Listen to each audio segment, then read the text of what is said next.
కడప జిల్లా ఒంటిమిట్టలో సీతారాముల కళ్యాణోత్సవం కన్నుల పండుగగా సాగుతోంది. తిరుమల తిరుపతి దేవస్థానం ఆధ్వర్యంలో జరుగుతున్న ఈ వేడుకలకు ముఖ్యమంత్రి నారా చంద్రబాబు నాయుడు దంపతులు హాజరయ్యారు. రాష్ట్ర ప్రభుత్వం తరపున స్వామివారికి పట్టు వస్త్రాలు, ముత్యాల తలంబ్రాలు సమర్పించారు. ఈ వేడుకను వీక్షించేందుకు తరలివచ్చిన వేలాది మంది భక్తుల కోసం జిల్లా యంత్రాంగం పటిష్ట ఏర్పాట్లు చేసింది.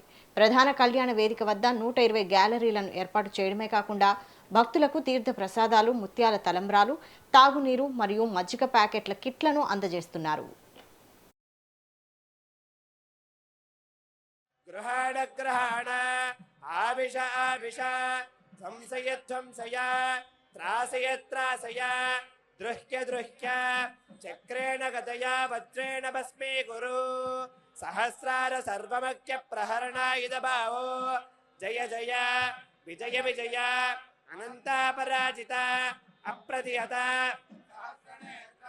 ప్రజ్వల ప్రజ్వల జ్వల జ్వల విశ్వరూప మధుసూదన మహాపురుష వైకుంఠ నారాయణ పద్మనాభ ఋషికేశ సర్వభూత వశీకరణ శంఖచక్ర గదాధర సర్వనాగ ప్రమర్దన సర్వాసురోత్సాదన సర్వదేవ మహేశ్వర సర్వగ్రహ నివారణ సర్వయంత్ర ప్రభంజన సర్వదుఃఖ ప్రశమన సర్వజ్వర వినాశన సర్వబంధ విమోక్షణ